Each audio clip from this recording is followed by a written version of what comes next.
Friends welcome to Debismita diary.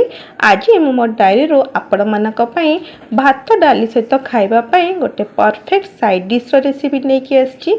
घर को जदि किए हठात गेस्ट आसती ए रेसिपी परफेक्ट 10 मिनिट्स रे आपण गोटे परफेक्ट साइड डिश बनई पारे। यह को मु कंचा कदली रे बनई। चलतु देखि नबा आज रेसिपी कंचा कदली रे चिप्स। सेति मु दुईटी कंचा कदली नहीं कच्चा कदलीर दुई साइड को छुरी रे एमती करी काटी नेली। एबे यार चोपा छड़े नबा। एपरी भाव में कदलीर मु चोपा छड़े कि एबे याको हळदी पानी रे रखिछि, जहा द्वारा कदली हमर कला पड़िबो नै। सेम प्रोसेस रे दुईटी जांक कदलीर चोपा मुठी काढी नेली और एहाको हळदी पानी रे बुड़े की रखिबा, जहा द्वारा एहा कला पड़िबो नै। एबे चलंतु कदली चिप्स बनैया पई कदली को काटी नबा। कदली की मुझे छुरी द्वारा दुई खंड करी काटी नेली। एबे एहाको फिंगर चिप्स हम जेमती बनौजे सेही परि भाव में सरू सरू करी काटिबा। एहाको बेसी सरू करिवेनी कि बेसी मोटा करिवेनी। एठी मु 4 खंड करी एही परि भाव में काटी नेइछि। एही परि भाव में सब कदली गुडी को हम काटी नबा। एठी कदली की बेसी मोटा करिवे नहीं कि बेसी सरू करी काटिवे नहीं। एपरी भाव में सब कदली की काटी नेली। एबे चलंतु चिप्स प्रस्तुत करवा। एठी गोटे जगार एमती नहीं जाइए। एबे चलंतु एथिरे किछि मसला ऐड करि नबा। एथिरे मु 2 बड़ चमच बेसन नेइछि। ता सहित कदली चिप्स को क्रंची करिया पई 2 बड़ चमच चाउलर गुंड नेइछि। आपण चाहिले चाउल गुंड नथिले ते कॉर्नफ्लोर मध्ये यूज करि परिबे। सेथिरे स्वाद अनुसार लूण, किछि हळदी गुंड नेइछि, ता सहित किछि लंका गुंड नेइछि।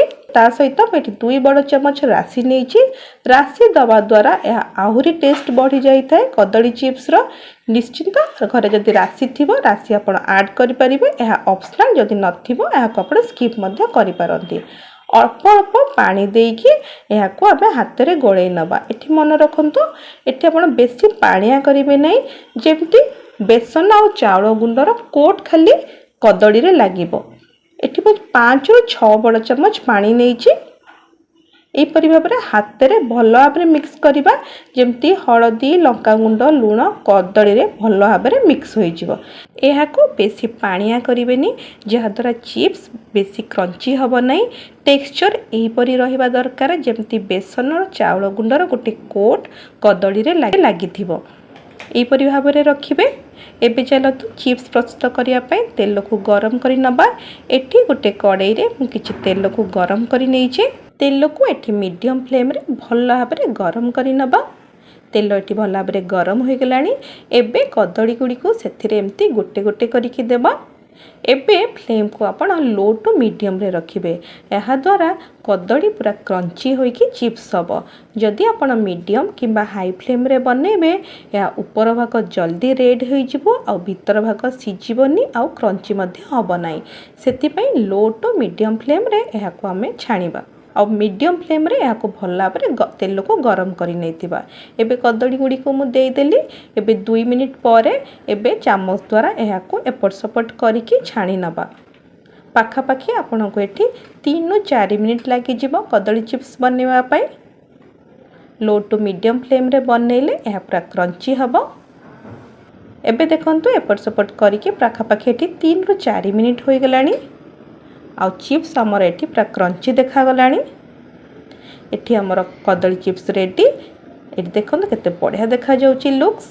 एबे एहा को गोटे प्लेट को काढी नबा आ बड़का कदली की तेल रे देई दबा। ए रेसिपी जेतिकी इजी सेतिकी टेस्टी मध्य। एही परि भाव में मु सब कदली चिप्स को छाणी नेली। एबे गोटे प्लेट को काढी नबा।